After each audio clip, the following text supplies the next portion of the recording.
संपादित राष्ट्र का स्वरूप नामक पाठ का दूसरा भाग पढ़ने जा रहे हो।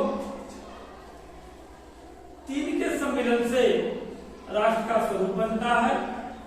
भूमि पर बसने वाले जन अर्थात लोग और जन की संस्कृति। तो कल हमने आपको भूमि के विषय में बताया, आज आपको जन के विषय में बताया जाएगा। वासुदेव अग्रवाल जी कहते हैं मातृभूमि पर निवास करने वाले मनुष्य राष्ट्र का दूसरा अंग है। इस मातृभूमि पर, जैसे भारत हमारी मातृभूमि है, तो इस भारत भूमि पर जितने भी मनुष्य निवास करते हैं वे सभी मनुष्य राष्ट्र का दूसरा अंग है। पहला अंग क्या है? भूमि। और दूसरा अंग क्या है? उस राष्ट्र पर, उस मातृभूमि पर निवास करने वाले लोग। पृथ्वी हो और मनुष्य न हो तो राष्ट्र की कल्पना असंभव है। सिर्फ पृथ्वी हो और मनुष्य न रहे तो राष्ट्र की कल्पना संभव नहीं है, अर्थात पूर्ण रूप से असंभव है। कहते हैं पृथ्वी और जन दोनों के सम्मिलन से ही राष्ट्र का स्वरूप संपादित होता है। जन के कारण ही पृथ्वी मातृभूमि की संज्ञा प्राप्त करती है।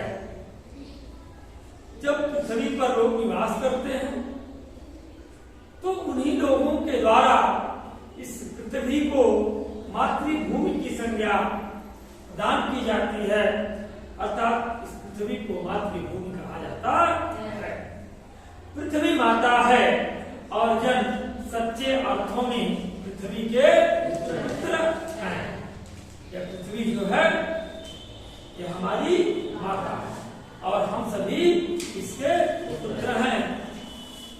माता भूमि पुत्रो हम पृथिव्याः। भूमि माता है, मैं उसका पुत्र हूँ।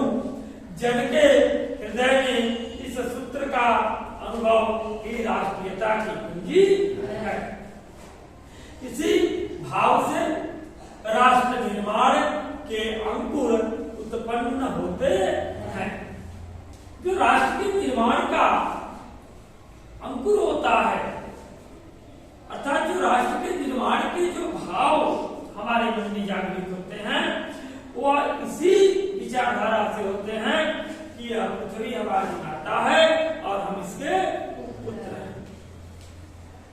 इसी प्रकार की भावनाओं को लेकर के देश की सीमाओं पर देश के जो जवान होते हैं वह दिन रात भयंकर ठंड में, भयंकर गर्मी में, भयंकर बरसात में, अर्थात प्रत्येक समय वह अपनी मातृभूमि की रक्षा करने के लिए उस सीमा पर प्रहरी के रूप में खड़े रहते हैं और शत्रुओं के प्रत्येक चाल को क्या कर देते हैं? विफल कर देते हैं, कभी सफल नहीं होने देते हैं। इसी भावना की देन है कि यह पृथ्वी हमारी माता है और माता की रक्षा करना हमारा परम कर्तव्य है। हमारा प्राण रहे या न रहे परंतु मातृभूमि सुरक्षित रहना चाहिए। यही प्रत्येक देश के प्रत्येक नागरिक के मन में अपने अपने देश के प्रति भावना होनी चाहिए, तब जाकर के देश सुरक्षित होता है, राष्ट्र का उत्तम स्वरूप बनता है और राष्ट्र में निवास करने वाला प्रत्येक जन सुरक्षित होता है और प्रत्येक लोगों के अंदर यह भाव जागृत होता है कि यह पृथ्वी हमारी माता है। अपनी मातृभूमि की रक्षा के लिए कभी भी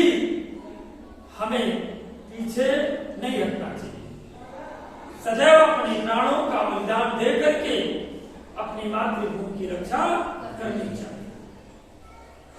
ये अलग की बात है कि आज राजनीतिक दलदल में फंस करके हमारा देश कई प्रकार के धर्मों में, कई जातियों में बड़ी तेजी से विभाजित होता चला जा रहा है। यह तुष्टीकरण की राजनीति की देन है। लेकिन जब भी देश की बात आए तो हमें राजनीति से ऊपर का सोचना है। हमें जातिवाद और धर्मवाद में नहीं बंटना है। हमें मात्र एक बंधन में बंधना है और वह बंधन होना चाहिए कि हम सभी भारत राष्ट्र के निवासी हैं और हमारी राष्ट्रीयता भारतीय है और हम अपने मातृभूमि, अपने देश, अपने राष्ट्र भारत के लिए, भारत माता के लिए एक होकर के अपने शत्रुओं से इसकी रक्षा करेंगे, चाहे उसके लिए हमारे प्राण रहे या न रहे, और हंसते हुए प्रसन्नता के साथ अपनी मातृभूमि की रक्षा के लिए अपने प्राणों का बलिदान दे देना चाहिए। लेकिन यदि विपदा के समय देश पर कोई विपदा आई हुई है और ऐसे में यदि हमारे अंदर यह भावना आ जाए कि हम फला बिरादरी के हैं, हम फला जाति के हैं, हम फला धर्म के हैं, हम में क्या जरूरत है, अगर इस प्रकार की भावना किसी भी देश के नागरिक के अंदर पैदा हो गई तो फिर वह देश कभी भी उत्तमता को प्राप्त नहीं कर सकता है। कभी भी अपनी मातृभूमि की सुरक्षा नहीं कर सकता है। कभी भी अपने राष्ट्र का एक उत्तम प्रकार का स्वरूप स्थापित नहीं कर सकता है। जब भी देश की बात आए, जब भी देश हित की बात आए तो हमें सारी चीजें भुला देनी चाहिए और मात्र एक भावना होनी चाहिए कि हमें अपने देश के लिए मर मिटना है, अपने देश की रक्षा करनी है और उसके लिए हमें एक होना है। सब कुछ भूल जाइए।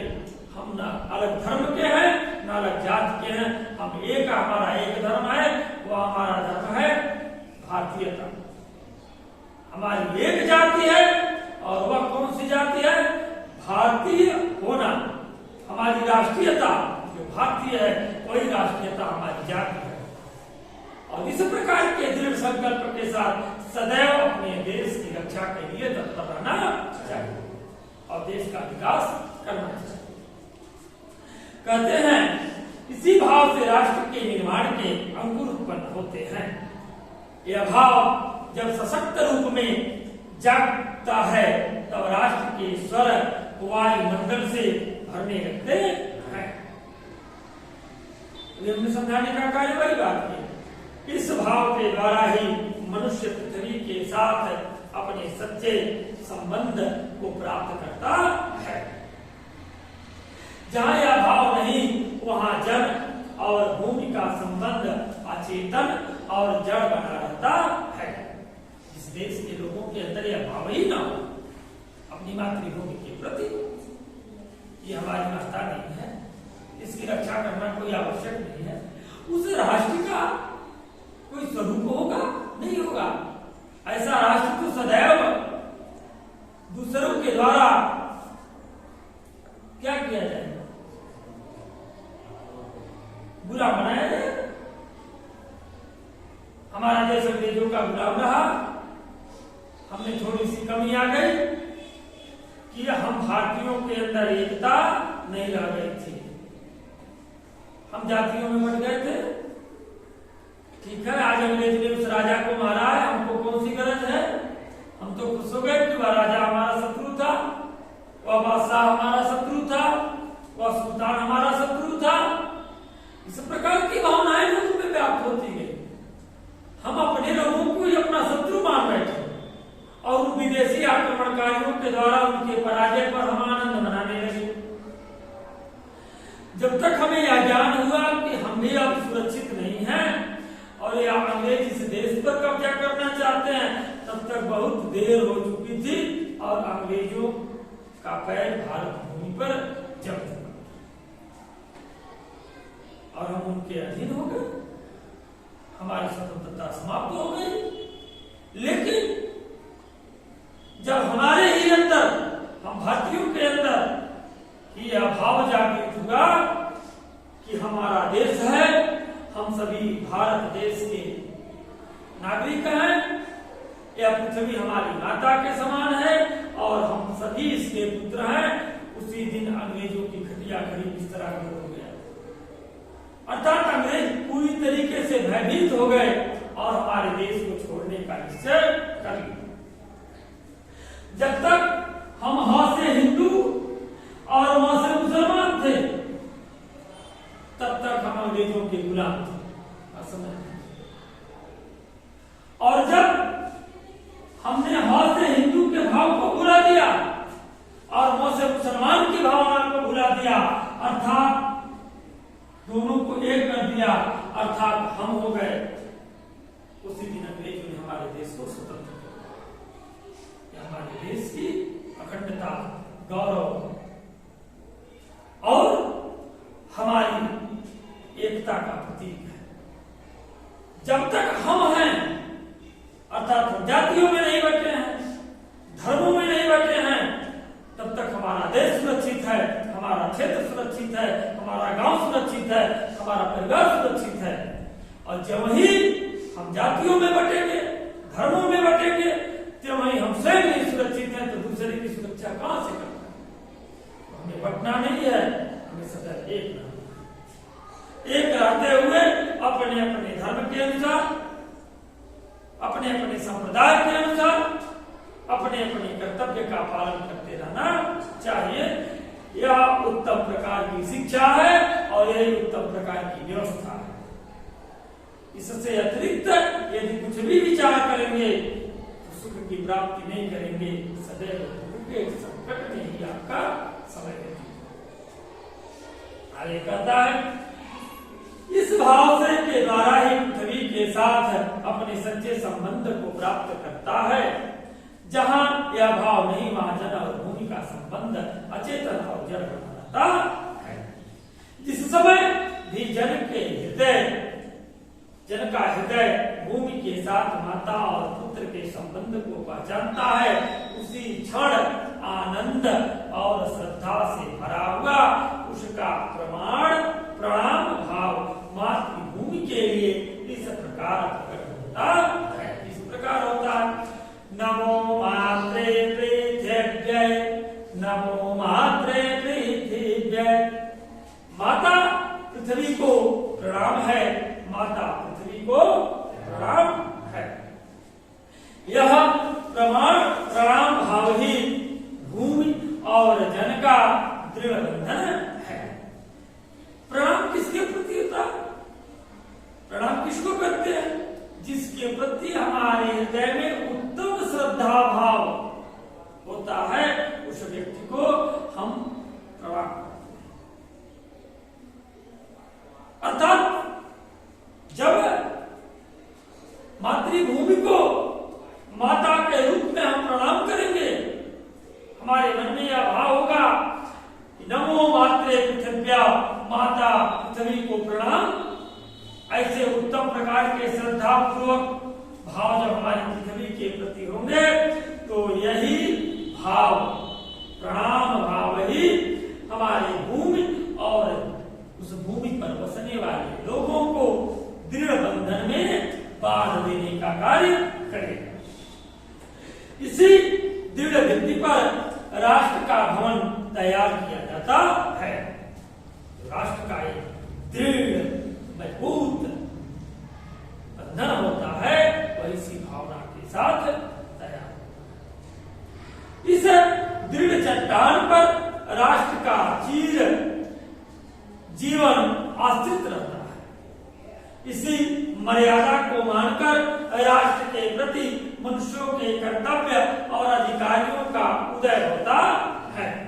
जो जन पृथ्वी के साथ माता और पुत्र के संबंध को स्वीकार करता है, उसे पृथ्वी के वरदानों में भाग पाने का अधिकार होता है।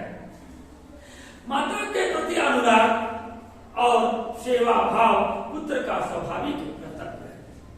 जो हमारी माता है, उसके प्रति अपार अनुराग अर्थात प्रेम भाव रखना सेवा का भाव रखना यह प्रत्येक पुत्र का कर्तव्य है। आप दुनिया में प्रत्येक के ऋण से मुक्त हो सकते हो, लेकिन आप जन्म पर जन्म ले लो, लेकिन कभी भी आप मातृ ऋण से मुक्त नहीं हो सकते। एक जन्म नहीं, कई हजार जन्म ले लो, फिर भी आप मातृ ऋण से मुक्त नहीं हो सकते। माता की सेवा, पिता की सेवा जितनी भी आप कर डालो उतना कम है। आप अपने जीवन में कभी ईश्वर को न पूजो, आप अपने जीवन में कभी भी ईश्वर के प्रति श्रद्धा भाव मत रखो, लेकिन यदि आपने अपने जीवन में अपनी माता और पिता को पूजा है, अपने माता और पिता के प्रति आपके हृदय में श्रद्धा के अंकुर सदैव विद्यमान रहे हैं, आप अपनी माता और पिता की सेवा में सदैव लगे हुए हैं, कार्यरत हैं, आपका कार्य एक ही है और वह है माता पिता को आनंद देना, माता पिता की सेवा करना, माता पिता को सुख प्रदान करना। तो आपसे बड़ा धर्मावलंबी, आपसे बड़ा उस ईश्वर का भक्त, आपसे बड़ा उस ईश्वर का प्रेमी इस संसार में दूसरा कोई नहीं है। क्योंकि ये दृष्टांत है, वह ईश्वर भी माता पिता का सेवा करता है। भगवान राम जो पूरे देश के श्रद्धा के विषय हैं,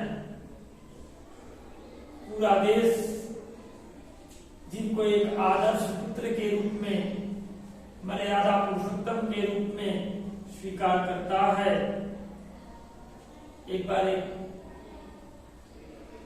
प्रोग्राम था टीवी पर, डिबेट हो रहा था, किसी पत्रकार ने कहा ओवैसी जी से कि आप राम को नहीं मानते। ओवैसी ने कहा अरे ऐसा हमने कब कहा, राम इमाम हिंद है। राम कौन है? इमाम हिंद है, तो राम को तो मानना ही है, चाहे हम ईश्वर रूप में मानते हैं, चाहे हम उसको इस रूप में माने कि राम इमाम हिंद है। तो जिस राम को हर धर्म मानता है कहीं ना कहीं किसी न किसी उत्तम रूप में, वह राम भी अपने माता और पिता के एक आदेश को पालन करने के लिए, एक इच्छा को पालन करने के लिए 14 वर्ष वन में निम्न निम्न प्रकार की यातनाओं को सहन करते हैं। और वह जब तक अयोध्या में थे तब तक राजकुमार थे और मात्र राम थे,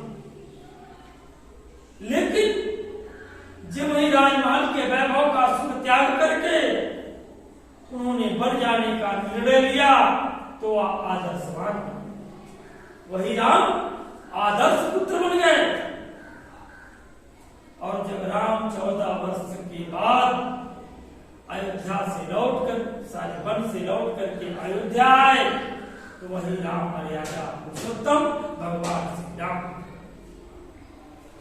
यह माता पिता की उत्तम सेवा का दिन था, यह माता पिता के प्रति श्रद्धा रूपी भाव की देन थी कि 14 वर्ष बाद जब भगवान राम लौटते हैं वन से, तो राजा राम बन करके लौटे, मर्यादा पुरुषोत्तम श्री राम बन करके लौटे और भगवान श्री राम बन करके लौटे, और उनकी आज भी गाथा गाई जाती है। फिर श्री कृष्ण भी माता पिता की सेवा में रत रहे। जिस भी धर्म के किसी भी अनुयायी को आप देखेंगे तो उन्होंने सदैव अपनी माता और पिता के प्रति उत्तम विचारों को ही प्रस्तुत किया है। इस्लाम कहता है कि मां के पैरों के नीचे जन्नत होती है, ठीक है ना? जन्नत ढूंढने की जरूरत नहीं है। कहां पर जन्नत है? मां के पैरों में। स्वर्ग ढूंढने की जरूरत नहीं है, मां के ही आंचल में स्वर्ग है। उससे ज्यादा सुख स्वर्ग का सुख भी नहीं हो सकता। ईश्वर को ढूंढना नहीं है, ईश्वर आपके सामने माता के रूप में है, पिता के रूप में है, एक अच्छे गुरु के रूप में है। ठीक है ना? ईश्वर ढूंढने की जरूरत नहीं है। इनको पा लिया तो ईश्वर अपने आप प्राप्त हो जाएंगे, इनको नहीं पा लिया तो ईश्वर की प्राप्ति कभी भी नहीं हो सकती। वो आडंबर की भक्ति किया करो, जब माला छापा तिलक सर नहीं करुणा किया करो, दिखावे की भक्ति से ईश्वर को प्राप्त नहीं किया जा सकता। पृथ्वी के प्रति सदैव एक ही भावना होनी चाहिए कि यह पृथ्वी माता है, पृथ्वी के प्रति हमारी श्रद्धा भाव है और पृथ्वी हमारे लिए ईश्वर स्वरूप है। क्योंकि जन्म से लेकर के और मृत्यु तक तो अनंत प्रकार के कार्य हमारे द्वारा संपादित किए जाते हैं, अच्छे कार्य बुरे कार्य, वह सारे कार्य इसी पृथ्वी पर रह करके हमारे द्वारा किए जाते हैं और उन प्रत्येक कार्यों को यह पृथ्वी एक माता के रूप में सहज स्वीकार करती रहती और अंततः अपने विभिन्न विभिन्न प्रकार के कार्यों को समाप्त करने के उपरांत एक दिन हम अपने जीवन लीला समाप्त कर बैठते हैं, अर्थात हम मृत्यु की गोद में सो जाते हैं। मृत्यु की गोद में सोने के उपरांत भी हमें आश्रय कौन देती है? यह पृथ्वी माता ही हमको आश्रय देती है। इसी के आंचल में इस हाड़ मांस से बने हुए शरीर को भी हम क्या करते हैं? पंचभूतों में विलीन करने का कार्य करते हैं। इसी के आंचल में रह करके हम पंचभूतों में पुनः विलीन हो जाते हैं। हवा, आग, पानी, वायु, आकाश, ठीक है, पंचभूतों से शरीर बना, पंच तत्वों से, और मृत्यु के उपरांत इसी मां के आंचल में सो करके हम पुनः पंच तत्वों में विलीन हो जाते हैं। तो पृथ्वी के प्रति यह भाव सदैव होना चाहिए और इतनी विचारधाराएं दृढ़ होनी चाहिए। माता अपने सब पुत्रों को समान भाव से प्रेम करती है अर्थात चाहती है। इसी प्रकार पृथ्वी पर बसने वाले जन बराबर हैं, उनमें ऊंच और नीच का भाव नहीं है। जिस राष्ट्र में हम रहते हैं उस राष्ट्र के सभी लोग राष्ट्रीय हैं और हम सभी लोगों का अपने देश के प्रति, मातृभूमि के प्रति बराबर का हक है, बराबर का प्रेम होना चाहिए। क्योंकि हम सभी अपने राष्ट्र की, अपनी मातृभूमि की संतान हैं और जिस प्रकार से माता अपने सभी पुत्रों को एक समान भाव से प्रेम करती है, उसी प्रकार से पृथ्वी भी इस अपने रहने वाले सभी पुत्रों को, जितने लोग इस पृथ्वी पर रहते हैं, उन सभी पुत्रों को एक समान भाव से प्रेम करती है। जो मातृभूमि के हृदय के साथ जुड़ा हुआ है वह समान अधिकार का भागी है। जो लोग भी मातृभूमि के लिए समान भाव से जुड़े हुए हैं, उदय के भाव के उदय के साथ जुड़े हुए हैं, वे सभी लोग समान के अधिकार के भागी हैं। जैसे निम्न तमाम प्रकार के स्वतंत्रता संग्राम सेनानियों को देख लीजिए, उनका एक ही मुख्य पहचान है कि वह स्वतंत्रता संग्राम सेनानी थे। तमाम उन नायकों को देख लीजिए जिन्होंने देश को स्वतंत्र कराने के लिए अपने प्राणों का बलिदान दे दिया, उनकी एक ही पहचान है कि वे सभी राष्ट्र के सच्चे नायक थे।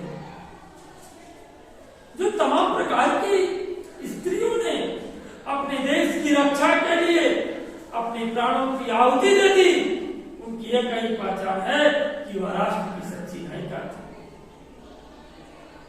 आप रानी लक्ष्मीबाई को मर्दानी करते हो, मर्दानी अर्थात मर्दों के समान, जबकि मेरी व्यक्तिगत विचारधारा है कि मर्दों से भी अत्यधिक पुरुषार्थ वाली, अत्यधिक दृढ़ संकल्पी, अत्यधिक वीर भाव से भरी हुई महान महारानी मर्दानी थी।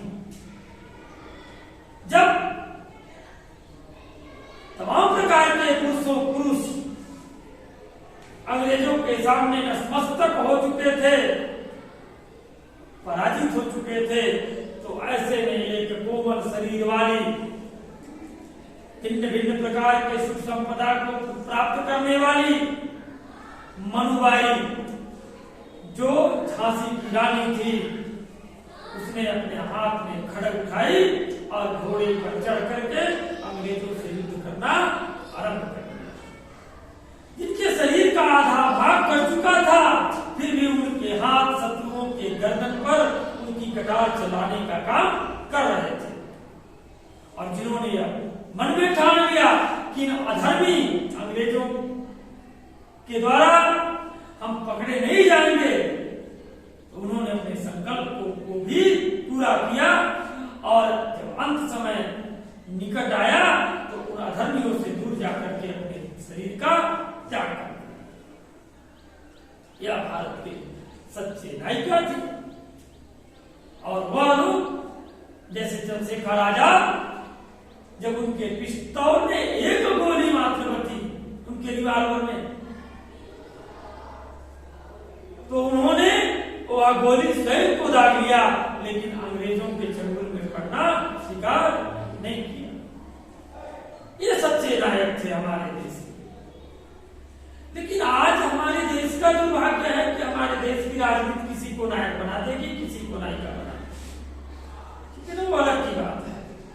लेकिन जिन्होंने देश के लिए बलिदान दिया, जिन्होंने अपने देश के भविष्य को अर्थात हमें सुख प्रदान करने के लिए, स्वतंत्रता प्रदान करने के लिए, अच्छी जिंदगी देने के लिए अपने प्राणों का बलिदान दे दिया, ऐसे महान वीरों के प्रति, ऐसी महान वीरांगनाओं के प्रति हमें सदैव नतमस्तक रहना चाहिए और सदैव उनका वंदन करना चाहिए, सदैव उनका पूजन करना चाहिए। क्योंकि आज उन वीरांगनाओं की देन है, आज उन वीरों की देन है कि आज हम अपने देश में स्वतंत्रता का जीवन व्यतीत करते हैं और संपूर्ण आनंदमयता के साथ अपने जीवन को सुखमय तरीके से जीने का काम कर रहे हैं। वो हमारे देश के महान स्वतंत्रता संग्राम सेनानियों की देन है, हमारे देश के सच्चे नायक और सच्ची नायिकाओं की देन है। ऐसे लोगों के प्रति सदैव श्रद्धा का भाव होना चाहिए। ऐसे लोगों के प्रति कभी भी हमारे भाव समाप्त नहीं होनी चाहिए। ऐसे महान वीरों की कोई जात नहीं है, उनकी एक ही जाति है कि वह भारत के सच्चे सपूत थे। उनकी एक ही जाति है कि वह भारत की सच्ची वीरांगना थी। उनकी जाति और उनके धर्म से कुछ भी लेना देना नहीं है। जितने भी सेनानी, जितने भी ऐसे नायक और नायिका हैं जिन्होंने देश, बहुत से लोग हैं, ठीक है ना, जिन्होंने देश को स्वतंत्र कराने के लिए, गुलामी की जंजीरों से मुक्त कराने के लिए, अपने देश के भविष्य को उज्जवल भविष्य देने के लिए अपने प्राणों का बलिदान दिया। आज हम सभी देशवासियों का कर्तव्य है कि ऐसे महान नायक और नायिकाओं से शिक्षा लेते हुए, अपने देश के प्रति अनन्य भाव को रखते हुए, उनके ही समान हम भी सदैव अपने देश पर बन रखने के लिए तैयार हैं। आगे कहता है, फिर वह समान अधिकार का भागी है। पृथ्वी पर निवास करने वाले जनों का विस्तार अनंत है। नगर और जनपद, पुर और गांव, जंगल और पर्वत नाना प्रकार के जनों से भरे हुए हैं। ये अनेक प्रकार की भाषाएं बोलने वाले और अनेक धर्मों को मानने वाले, फिर भी ये मातृभूमि के पुत्र हैं। ठीक है ना, अनंत प्रकार की बोली, अनंत प्रकार की वेशभूषा, अनंत प्रकार के खान पान, सब कुछ होने के बाद पृथक वेशभूषा, पृथक रहना सहना, पृथक खाना पीना, ठीक है ना, पृथक बोली होने के बाद भी हम सब क्या हैं? एक हैं। हम सभी भारतीय। फिर भी ये मातृभूमि के पुत्र हैं। चाहे हम यूपी वाले हो, चाहे बिहार वाले हो, चाहे तमिल वाले हो, चाहे मुंबई वाले हो, चाहे दिल्ली वाले हो, ठीक है, चाहे गुजरात वाले हो, हम सब अलग हैं। प्रदेश हमारा अलग है, लेकिन देश हमारा एक है। राष्ट्रीयता हमारी एक है, तो भावना भी हमारी एक होनी चाहिए कि हम भारतीय हैं और भारत के प्रति हमारा कर्तव्य सदैव ऊंचा होना चाहिए। और इस कारण उनका सौहार्द भाव अखंड संबंध है, उसमें में कोई भेदभाव उत्पन्न नहीं हो सकता। पृथ्वी के विशाल प्रांगण में सब जातियों के लिए समान क्षेत्र है। संविधान तो एक ही है। जातियां अलग हो सकती है, संविधान अलग नहीं हो सकता। देश की सोच अलग नहीं हो सकती। देश की सोच तो सबके प्रति एक है, चाहे हिंदू हो, चाहे मुसलमान हो, चाहे सिख हो, चाहे ईसाई, चाहे किसी भी जाति का। देश जातियों को देख के नहीं चलता है, देश देशवासियों के अनुसार चलता है। देश संविधान से चलता है और संविधान एकता की बात करता है, एक विचारधारा की बात करता है, एक रूपता की बात करता है और अखंड भारत की बात करता है। अलग होने की बात नहीं कर सकता। समन्वय के मार्ग से भरपूर प्रगति और उन्नति करने का सबको एक जैसा अधिकार है। किसी जन के पीछे को छोड़कर राष्ट्र के आगे नहीं बढ़ा जा सकता है। यदि आप यह चाहते हो कि कुछ लोगों को छोड़ दिया जाए और हम आगे बढ़ चले, तो देश के किसी को भी किन्हीं लोगों को छोड़ करके आप आगे नहीं बढ़ सकते। आप आगे तब बढ़ सकते हो जब सबको आप एक साथ लेकर के चलोगे। महात्मा गांधी जी ने क्या किया? महात्मा गांधी जी ने सबको एक साथ लेकर के चला। तो महात्मा गांधी जी ने किया कि साबरमती के संत ने कर दिया। जब ढंग की लगी लड़ाई बिना खड़क बिना आधार, और साबरमती के संत ने कर दिया। अहिंसा को परम धर्म मानते हुए हमारे राष्ट्रपिता महात्मा गांधी जी ने पूरे देश को एक सूत्र में बांधना शुरू किया। जिस तरह से हम मालाओं में कई मोतियों को पिरोने का काम करते हैं और उसे एक माला में भूरने का काम करते हैं और उसे एक आकर्षक क्या बनाते हैं, आभूषण बनाने का काम। उसी प्रकार से महात्मा गांधी ने प्रत्येक संप्रदाय, प्रत्येक धर्म और प्रत्येक जातियों को एक सूत्र में पिरोने का कार्य किया। और जिस दिन महात्मा गांधी उसमें सफल हुए, उसी दिन अंग्रेजों ने यह विचार कर लिया कि अब भारत में हमें रहना नहीं है, अब भारत से भाग जाना है। क्योंकि अब इस भारत का प्रत्येक नागरिक एक हो चुका है। प्रत्येक व्यक्ति जाति और धर्म से ऊपर होकर के क्या सोचने लगा?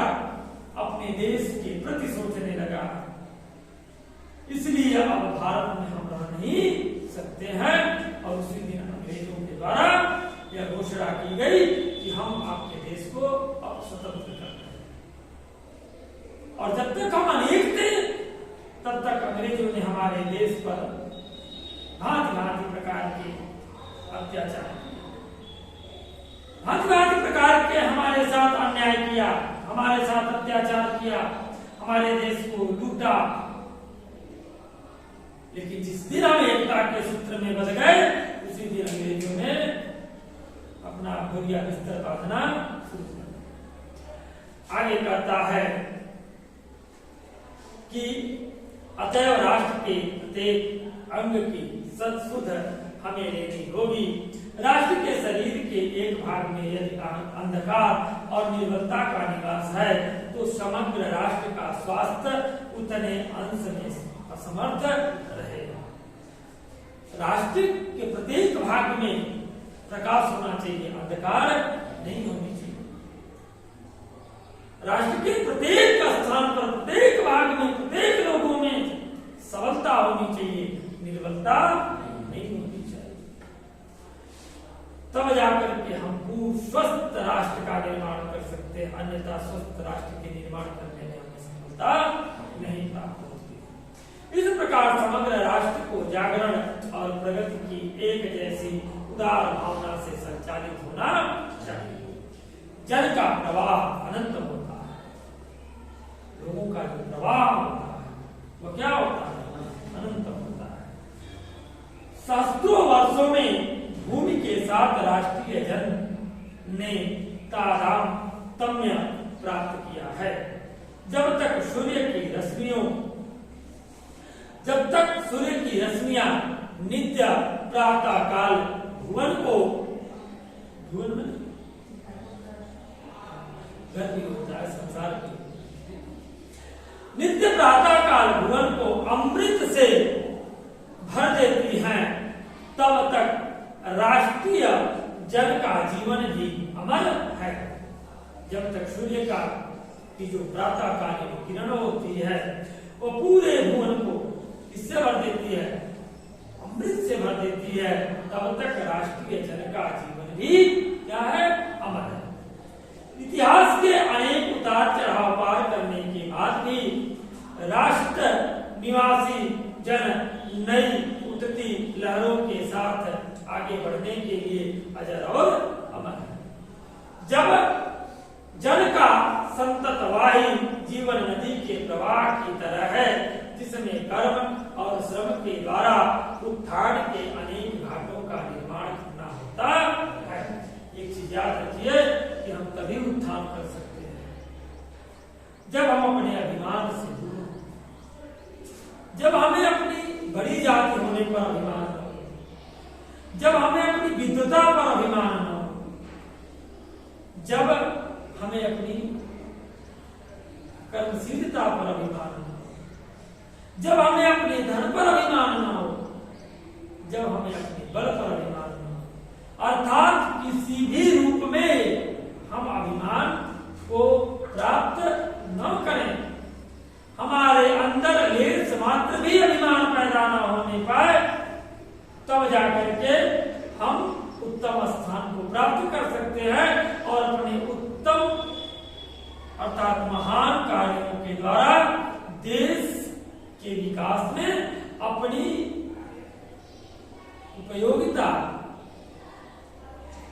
अपनी सहभागिता प्रदान कर सकते हैं और अपनी सहभागिता के साथ साथ उस देश को भी क्या कर सकते हैं, मजबूत बनाने का कार्य कर सकते हैं।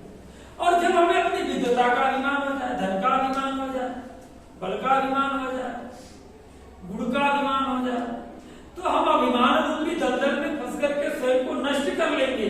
न हम अपना भला कर पाएंगे, न देश के लोगों का भला कर पाएंगे, और इस तरह से अभिमान के कारण हम भी पीछे चले गए और हमारे साथ देश के लोग भी पीछे चले गए, और इस तरह से देश को हानि पहुंचती है, देश को लाभ नहीं पहुंचता।